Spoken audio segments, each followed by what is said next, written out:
Hai, Assalamualaikum warahmatullahi wabarakatuh dan salam sejahtera. Nama saya Muhammad Hari Izzul Haq bin Zamzaidi. Saya merupakan seorang pelajar di UPSI dalam Fakulti Pembangunan Manusia. Laboratorium saya E202020274441. Hari ini saya akan membentangkan tugasan mengenai kata adjektif di dalam kursus BMK 2012 di dalam kumpulan P. Kata adjektif. Kata adjektif ialah kata yang menerangkan kata sifat atau kata yang menjadi inti dalam frasa adjektif, seperti manis sekali, sudah lama sungguh, masih hebat lagi. Kata adjektif juga ialah kata yang menerangkan sifat atau keadaan sesuatu nama atau frasa nama. Kata adjektif terbahagi kepada 9, iaitu kata adjektif yang merujuk kepada sifat, kata adjektif yang merujuk kepada warna, kata adjektif yang merujuk kepada ukuran, kata adjektif yang merujuk kepada bentuk, yang merujuk pada waktu, jarak, cara, panca indera dan perasaan. Seterusnya, saya akan menerangkan kesemua 9 jenis kata adjektif tersebut.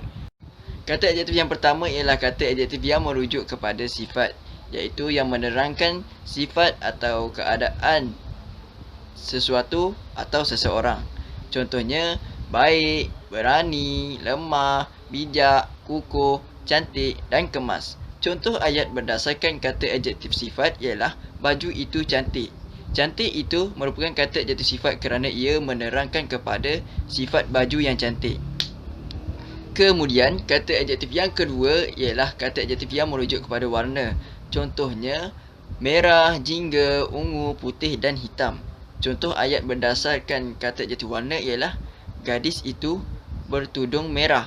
Merah itu merujuk kepada warna. Kata adjektif yang ketiga ialah kata adjektif yang menerangkan ukuran. Contoh kata adjektif ukuran ialah tinggi, rendah, tebal, nipis, panjang, pendek, besar dan kecil. Contoh ayat berdasarkan kata adjektif ukuran ialah pembaris panjang itu dipatahkan oleh adik. Panjang di situ merupakan kata adjektif ukuran kerana ia cuba menerangkan bahawa pembaris itu panjang. Seterusnya, kata adjektif bentuk. Kata adjektif bentuk ialah kata adjektif yang menerangkan bentuk. Contoh kata adjektif bentuk ialah bujur, bulat, kempis, bengkok dan lurus. Contoh ayat berdasarkan kata adjektif bentuk ialah garis lurus menemukan 2 titik. Lurus berdasarkan ayat tersebut menerangkan bahawa garis itu berbentuk lurus. Kata adjektif yang kelima ialah kata adjektif yang merujuk kepada waktu. Kata adjektif yang merujuk kepada waktu ialah kata adjektif yang menerangkan waktu dan masa. Contoh kata adjektif waktu ialah awal, lewat, silam, lampau, segera, lama dan baharu. Contoh ayat berdasarkan kata adjektif waktu ialah perjalanan pulang ke kampung mengambil masa yang sangat lama. Lama merupakan kata adjektif waktu kerana ia cuba menerangkan bahawa perjalanan untuk pulang ke kampung itu mengambil masa yang lama. Seterusnya, kata adjektif jarak. Kata adjektif jarak ialah kata yang menerangkan konsep ruang antara dua benda atau keadaan. Contoh kata adjektif jarak ialah jauh, hampir, dekat dan rapat.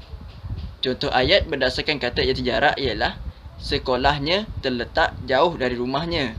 Jauh merupakan kata adjektif jarak kerana ia cuba menerangkan bahawa sekolahnya berada jauh dari rumahnya.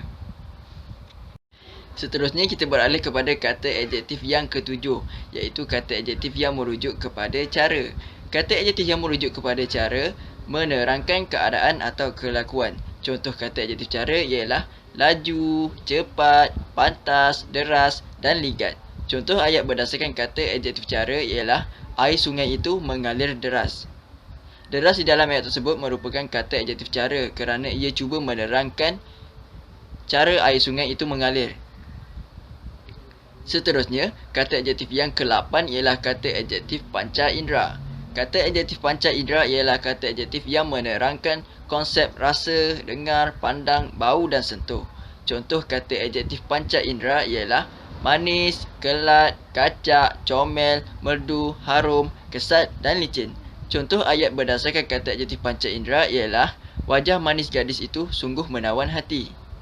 Manis di dalam ayat tersebut merupakan kata adjektif panca indera kerana ia cuba menerangkan wajah gadis yang manis itu. Seterusnya, kata adjektif yang terakhir ialah kata adjektif perasaan. Kata adjektif perasaan ialah menerangkan maksud perasaan. Contoh kata adjektif perasaan ialah perasaan marah, rindu, sayang dan takut. Contoh ayat berdasarkan kata adjektif perasaan ialah dia amat rindu akan emaknya. Rindu di dalam ayat tersebut merupakan kata adjektif perasaan kerana si dia cuba meluahkan perasaan rindunya akan emaknya.